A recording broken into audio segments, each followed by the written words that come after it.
Welcome to the Social Smarty Scoop, your weekly wrap-up of all the social media marketing news you need to know for the week ending the 22nd of December. Let's dive on in. First up this week, Instagram teases new AI tools, but do we really need them? So, the head of Instagram, Adam Mosseri, has given us a sneak peek at some AI tools that are set to roll out next year. And honestly, I just feel like they're a little bit unnecessary. So the feature is called Movie Gen. It's Meta's AI research model that lets you change nearly any aspect of your video with a simple text prompt.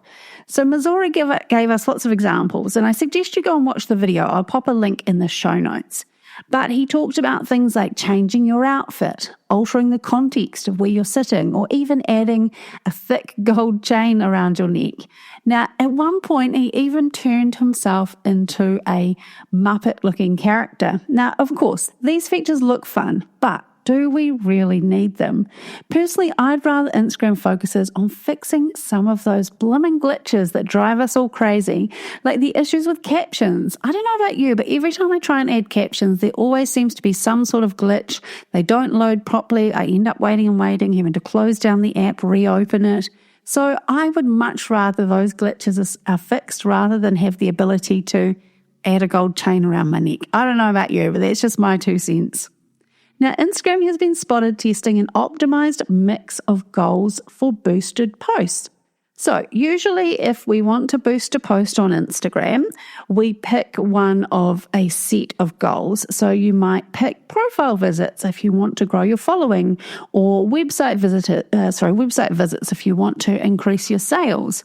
Now, this new goal promises an optimized mix of goals, including follows, shares, and more.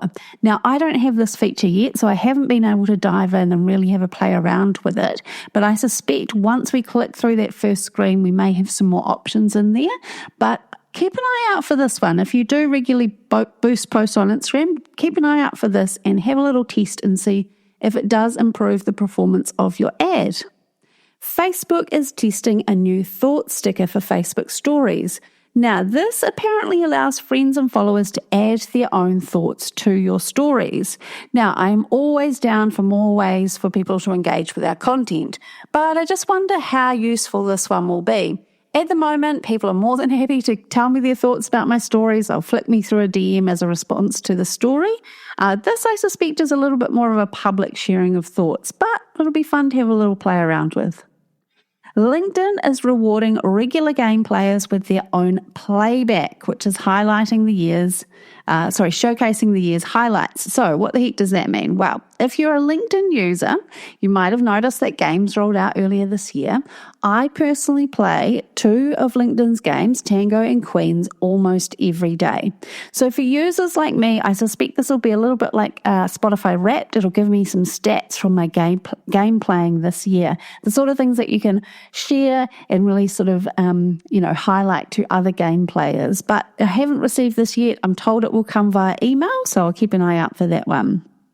Instagram has rolled out 12 new filters for stories and reels, including a low-res filter. So if you want to go for that low-resolution look in your reels or your stories, that filter is apparently now available. Threads is testing the ability to schedule posts right in the app, so no more using third-party tools. Now, personally, the way that I use Threads is a little bit more in the moment, if I think of things or if there's something newsworthy that I want to share, but I think having the ability to schedule posts so that you can batch your content, plan things in advance, I think is really important. Currently, I use Publer, so Publer does connect with Threads, but you could give this native scheduler within the platform a go as well. Instagram is trialing a new feature for Reels called cover art. Now, this appears to be a really simple way of adding text to your Reel cover.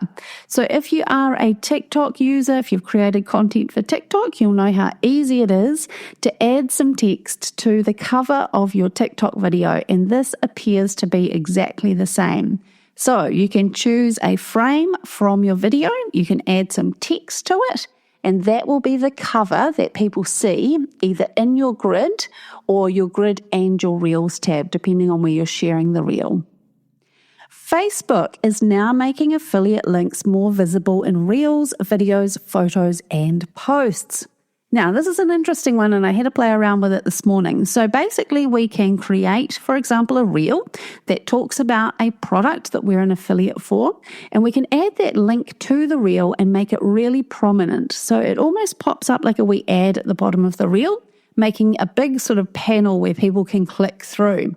Now, I could only find this when I was creating a reel on my mobile phone in my company page. So I went into my company page, not using Business Suite. So this was in the Facebook app. I went straight into my company page, created a reel, and then I had the option. There was a little option that said earn.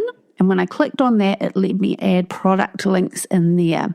So I'm going to have a play around and actually go ahead and create a full video and just see how this works. But I think this could be a great way to really promote those affiliate relationships that you have with products and increase your revenue that way.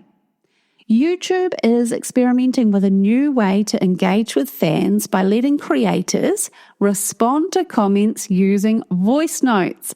I think this is really cool. From a creator perspective, it is much easier for me to record a quick audio and respond as a voice note. And I think from the user's perspective or the commenter's perspective, getting a voice note back from the creator, it feels more personal. Now, you can imagine if that voice note was from a real celebrity or someone who had a big profile on YouTube, it would actually feel quite cool to get a voice note back from them. So I really like this. It is only available in the US at the moment. I had a quick look at my YouTube account and I certainly don't have the ability. It is just a test at the moment, but I think this could be really cool if it does roll out. And lastly this week, the latest in the US TikTok ban. The Supreme Court has agreed to hear TikTok's appeal against the legislation that requires ByteDance, who owns TikTok, to sell its US operations by the 19th of January. Now, lawyers from both sides are going to present their case, and that will start on the 10th of January. So it's cutting it pretty fine, given that the ban is meant to happen, or the sale has meant to have happened by the 19th of January. So I will be keeping an eye on this one. There we have it. That is your social media marketing news for the week ending the 22nd of December 2024. And this is my final Social Smarty Scoop episode for 2024. Thank you so much if you have listened to even just one episode this year. If this is the only episode you've listened to, I am really, really grateful. If you do have the chance to leave me a review on Spotify or Apple Podcasts, that would be amazing. It really helps me reach more listeners. And of course, if you want to share it with a friend, that would be amazing too. Thank you so much. I can't wait to be back in 2025. Until then, stay social.